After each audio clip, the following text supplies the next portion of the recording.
नमस्कार। भारत अपनी एनर्जी की ज़रूरतों को पूरा करने और साथ ही हमारे पर्यावरण को बचाने के लिए एक बहुत बड़ा कदम उठा रहा है और आज हम इसी कदम के बारे में बात करने वाले हैं। ये है राष्ट्रीय जैव ईंधन नीति 2018। तो चलिए समझते हैं कि ये पॉलिसी हमारे आने वाले कल के लिए क्या मायने रखती है। ये जो 85% का आंकड़ा है, ये असल में भारत की सबसे बड़ी एनर्जी चुनौतियों में से एक को दिखाता है। देखिए, हम अपनी ज़रूरत का 85% से भी ज़्यादा कच्चा तेल बाहर के देशों से मंगवाते हैं और इसका सीधा मतलब ये है कि हमारी अर्थव्यवस्था, हमारी इकॉनमी पूरी तरह से अंतर्राष्ट्रीय बाजार के उतार-चढ़ाव पर निर्भर हो जाती है। तो फिर सवाल ये उठता है कि कोई भी देश अपनी तरक्की की रफ्तार भी बनाए रखे, हवा को भी साफ रखे और अपने किसानों की भी मदद करे। ये सब एक साथ कैसे हो सकता है? ये एक बहुत मुश्किल सवाल है और इसी का जवाब देने की कोशिश करती है ये जैव ईंधन नीति। तो सबसे पहले ये समझते हैं कि आखिर इस नई पॉलिसी की ज़रूरत पड़ी ही क्यों? भारत ऐसी कौन सी बड़ी समस्याओं का सामना कर रहा था?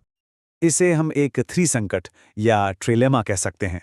देखिए, एक तरफ तो एनर्जी सिक्योरिटी का सवाल है, दूसरी तरफ जीवाश्म ईंधन यानी फॉसल फ्यूल से हमारे पर्यावरण पर जो बुरा असर पड़ रहा है वो है, और तीसरी तरफ हमारे किसानों को इनकम के नए और स्थिर सोर्स देने की चुनौती। ये पॉलिसी इन्हीं तीनों समस्याओं को एक साथ हल करने की एक कोशिश है। और इसी त्रिसंकट के जवाब में सामने आती है इस पूरी कहानी की हीरो, राष्ट्रीय जैव ईंधन नीति 2018। अच्छा, इससे पहले कि हम आगे बढ़ें, ये समझना जरूरी है कि ये जैव ईंधन यानी बायोफ्यूल आखिर है क्या। तो देखिए, सीधे शब्दों में कहें तो ये एक ऐसा फ्यूल है जो पौधों, खेती से निकले कचरे या फिर शैवाल मतलब एल्गे जैसे बायोलॉजिकल सोर्सेस से बनता है। इस पॉलिसी का जो मेन मकसद है वो बिल्कुल साफ है। जैसा कि इसके अपने शब्दों में ही कहा गया है, बाजार में बायोफ्यूल को आसानी से उपलब्ध कराना ताकि पेट्रोल और डीजल में इसकी ब्लेंडिंग यानी इसका मिश्रण बढ़ाया जा सके। अब आते हैं इस पॉलिसी के सबसे दिलचस्प पहलू पर। ये पॉलिसी बायोफ्यूल्स को उनकी पीढ़ियों यानी जनरेशन्स के हिसाब से बांटती है और ये एक बहुत ही नया और स्मार्ट तरीका है। तो देखिए, बायोफ्यूल्स की 3 पीढ़ियां हैं। पहली पीढ़ी यानी 1G, ये बनती है खाने वाली फसलों से जैसे गन्ना। दूसरी पीढ़ी यानी 2G, ये बनती है खेती के कचरे से जैसे कि पराली। और सबसे एडवांस्ड है तीसरी पीढ़ी यानी 3G, जिसमें एल्गे जैसे माइक्रो ऑर्गेनिजम्स का इस्तेमाल होता है। और ये पॉलिसी भविष्य की इन्हीं टेक्नोलॉजीज पर जोर दे रही है। और सच कहूं तो यही इस पॉलिसी की सबसे बड़ी खूबी है। इसका ज़्यादा फोकस 2G और 3G बायोफ्यूल्स पर है। अब सवाल है, ऐसा क्यों? ताकि फ्यूल बनाने के लिए खाने की चीज़ों का इस्तेमाल ना हो और देश की फूड सिक्योरिटी बनी रहे। ये जो एक फूड वर्सेस फ्यूल की बहस चलती है ना, ये उसका एक बहुत ही स्मार्ट समाधान है।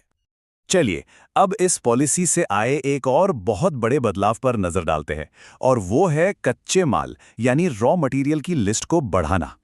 यानी अब इथेनॉल बनाने के लिए सिर्फ गन्ने पर निर्भर रहने की जरूरत नहीं है।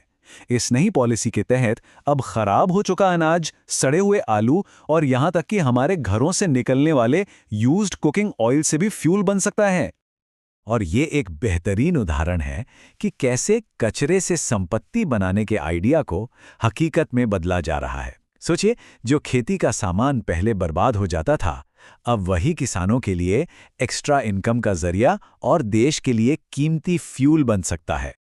तो अब इन सब चीज़ों को एक साथ रख कर देखते हैं कि ये पॉलिसी अपने बड़े लक्ष्यों को कैसे हासिल करना चाहती है और इसका असल में असर क्या हो सकता है।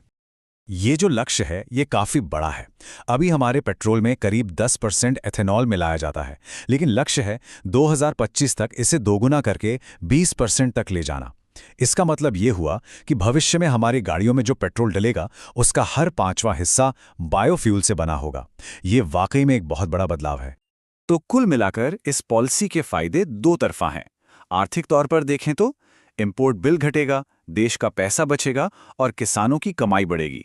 और अगर पर्यावरण के लिहाज से देखें तो कार्बन एमिशन कम होगा, कचरे से संपत्ति बनेगी और हमें शहरों में ज्यादा साफ हवा मिलेगी। ये हर किसी के लिए एक तरह की विन विन सिचुएशन है।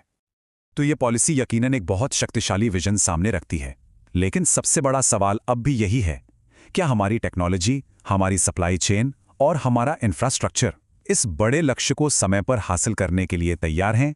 ये एक ऐसा सवाल है जिसका जवाब ही आने वाले समय में भारत की एनर्जी यात्रा की दिशा तय करेगा।